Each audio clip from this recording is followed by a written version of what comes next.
Welcome to the Phoenix Prosperity Podcast, where wealth meets legacy. Join your host, Tim Fergestad, as we explore the journeys of Phoenix's finest to success and beyond.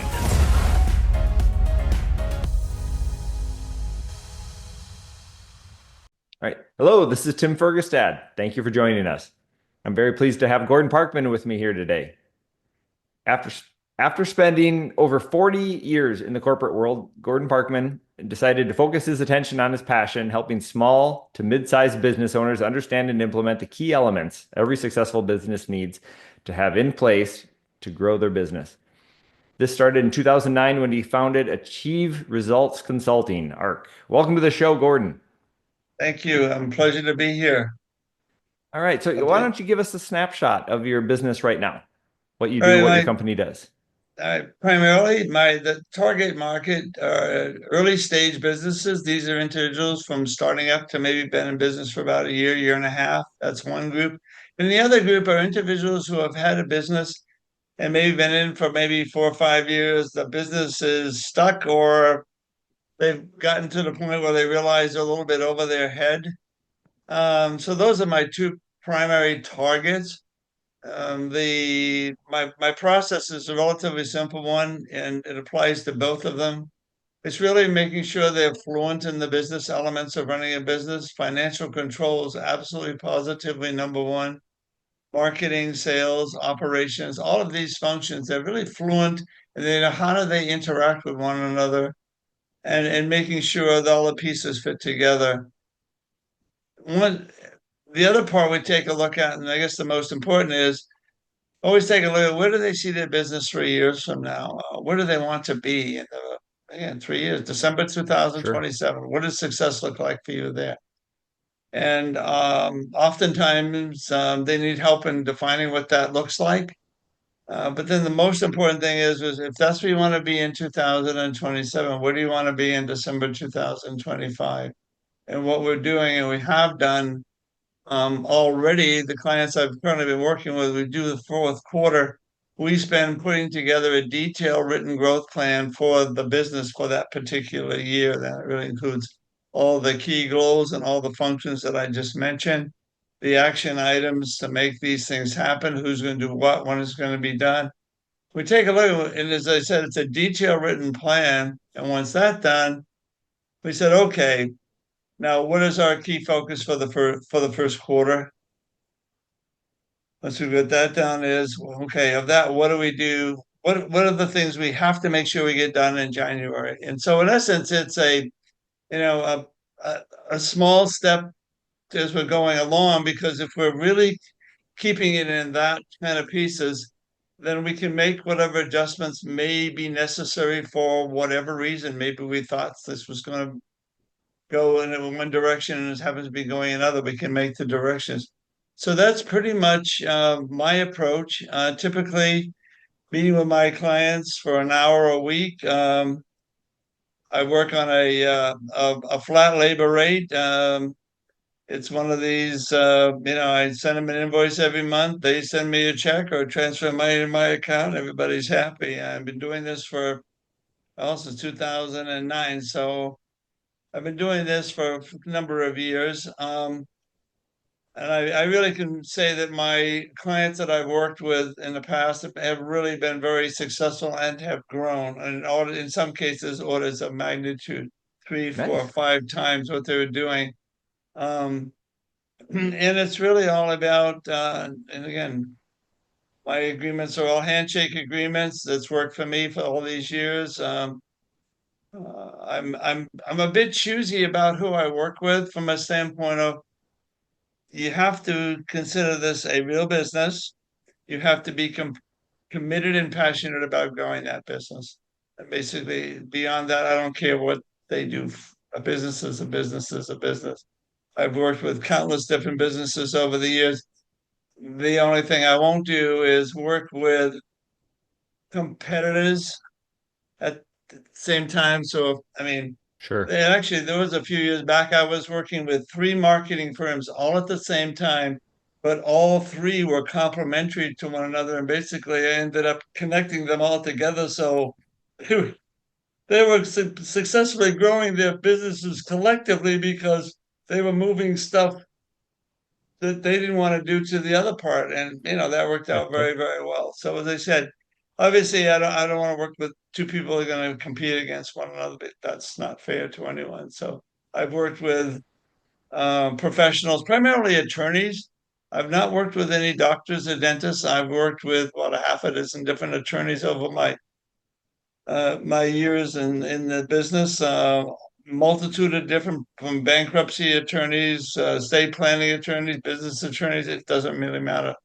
I find that professionals tend to be very, very good at what they do, but they're not good at running a business that provides that particular service to their clients. So.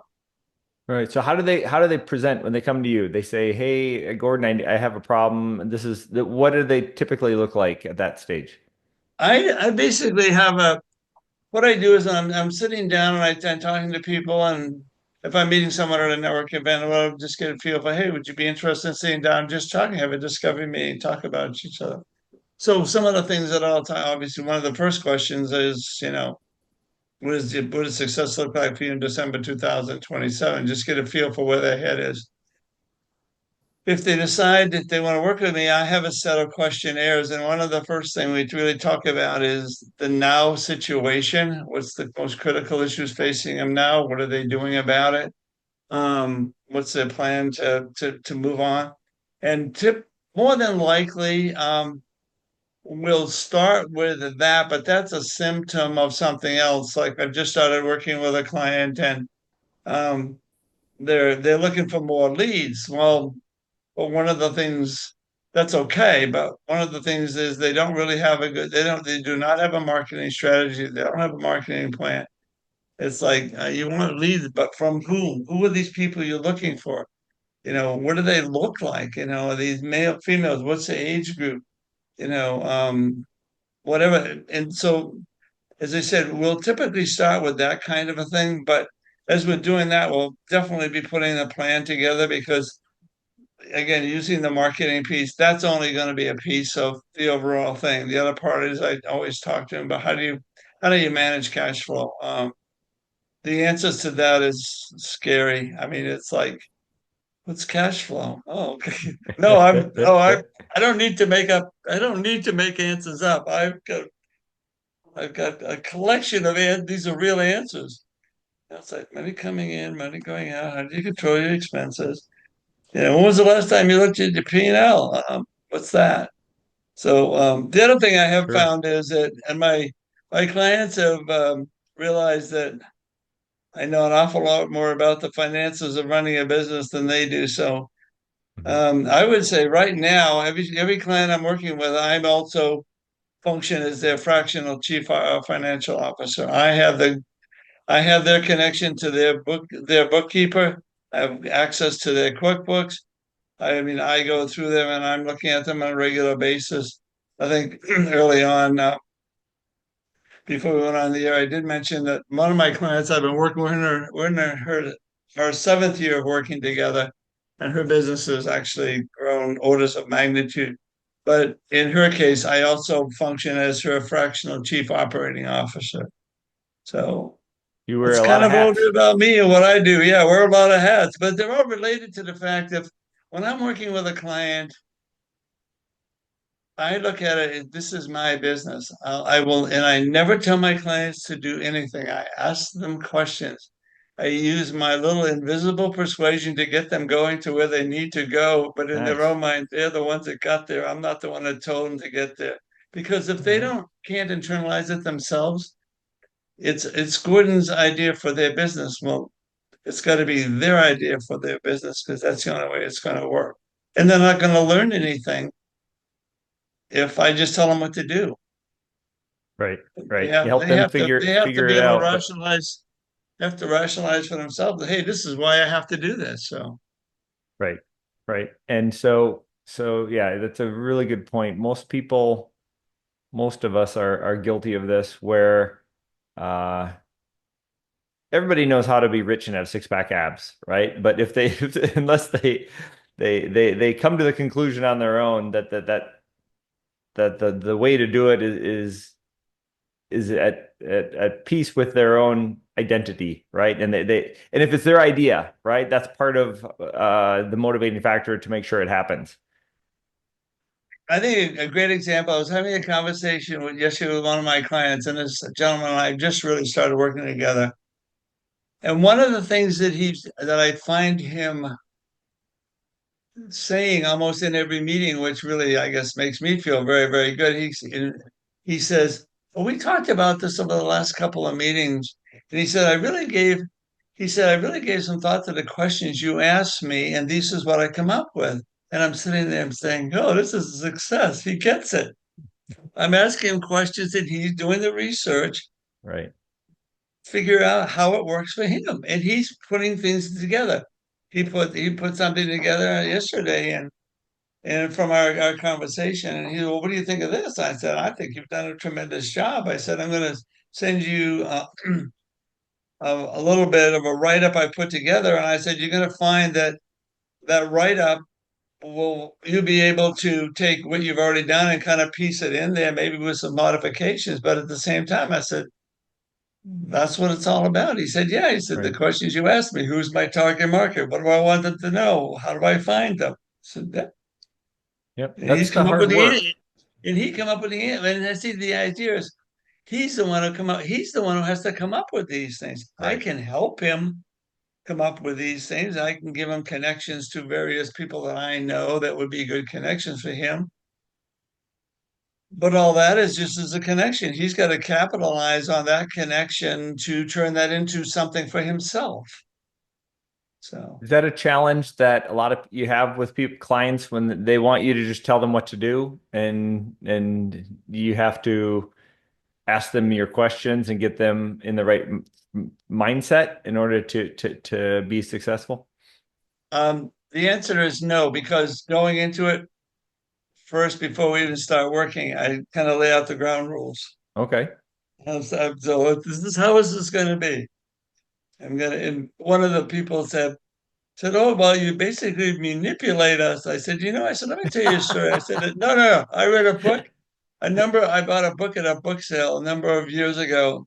It was about this woman in the PR world that started off as like the lowest level and ended up being the chairman of the board. Okay. And one of the things part of it was that she felt that her success was the key to manipulating people, but that sounded so negative that she Okay. decided to use individual persuasion. So that's why I use individual persuasion. Excellent. Yeah, I love it. I love it. The art of persuading or motivating people, right? From within. Well, it really has to be. They have to be the ones they have to be the ones that's motivated to change. And I think it's one of the very first things. In fact, have to be my post on LinkedIn today really dealt with the motivated to change. And the real thing is, when I'm talking about my clients, one of the very first we talk about, in order to get improved results, the very first thing you have to do is make a positive behavioral change. The very first thing, because if you are where you are now, that means you have to do something differently. So what are you doing, and what kind of change do you have to make to move forward? And Right. I've been very, very fortunate to, again, maybe it's my pickiness in working with people, but I very rarely have any time of a situation where someone doesn't realize that they have to change. In fact, they'll often say, hey, what I've been doing, it isn't working, so I need you to help me get something that works. So, Right. Right. but That's gold there, Gordon. Thank you. So, I'd like to ask you, what is one of the biggest challenges you've had to overcome in your career? in my career, which Yeah. one? Haha. Corporate or Anyway, private? Huh? whichever. Well, I think one of if I go back to my corporate life, obviously it was, you know, decades younger when I was doing those kind of things. One of the things that I had to realize that I needed to I always needed to have someone I could reach out to and help and get asked for help. Kind of use the term accountability partner. And it was always somebody that I could just brainstorm with. I mean, basically, I was in the last 22 years of my corporate life, I was a division vice president. In my first division, I started from 0 people in an empty warehouse to 200 people on 2 shifts and 5 buildings. But it was like needed always have somebody there to reach out to just be brainstorm, just talk something. That's the key. Once I realized that everybody needs help at some point, at some point in time, so they need to have somebody. I just carried that on, and it worked. And I do that. I have that now. I mean, I have an accountability partner who happens to be a business banker, and her and I, we get together maybe once a month, whether it be for lunch, over the phone, or whatever. Okay. Just bounce ideas off each other, and I've been helping her. In fact, I helped her. I helped her kind of walk through with the point where she ended up getting a pretty good sized promotion out of it. And but again, it's really there are resources out there, and people have to use the resources that are there. You Sure. always have to be looking, I mean, and to me, once you realize that, and it's and get over the ego of not asking for help, then I think that's a success. And I guess those are the kind of things that I realized that, hey, there's resources out there. I need to capitalize on them. Share those with my clients, and they sometimes add people to the bucket that they've found to be Right. good for them. So that's probably the biggest challenge. Again, I'm a solopreneur. I have, it's only me. It'll only ever be me. So I only work with as many clients as I can effectively and successfully manage to their complete benefits. And I'm always looking for the right people. I'm always looking for new people. I've got space for probably another 2 or 3 more clients. Um, and as I said, always looking for the right ones. And again, I already talked about the right ones. Passionate, committed about growing your business. That's it. Right. I don't care what you do. Okay. Was it took some courage to start your own company, right? And leave the corporate world. Congratulations on that. It is a lonely change, right? To start working for yourself as an entrepreneur, I've found is what's been your tolerance for risk over I time? think, well, one of the things that I found was, I mean, I was in a situation where I was reasonably old enough to retire. So I made a decision to retire. I had an idea of what I wanted to do. In fact, the last year, in 2000, I retired in December 2008. So my last year, 2008, I basically worked 32. I cut my work week down to 32 hours, and you know, uh, so I had planned on doing that. The one thing that I found the biggest challenge was that I spent 40 some odd years in a corporate world. The terms networking, building relations with other people, none of that ever comes up in things like that. Okay. You're running them. I mean, I was running manufacturing division, so Right. that's right. So the hardest thing I had to do was to understand what networking is, what is building relation, all of those kind of things. I feel I can honestly say, and people who know me, I think can concur, I'm very, very successful at that now. But that was one of the biggest things I had to get overcome was where do I go? Even what do I do? That was once you get over that, then I think and you get comfortable, then just keep on going. So I mean Okay.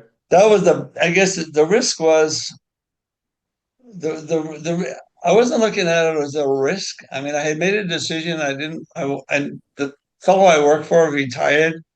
I'd worked for him for like 22 years. And the reason that I worked there was because of him. And he retired, and I said, I'm going to just, time for me to go. So I Hmm. had made a decision. I wasn't concerned about the financial risk of those kind of things. It ended up being, how do I become successful in a new role that I have no concept of what it is?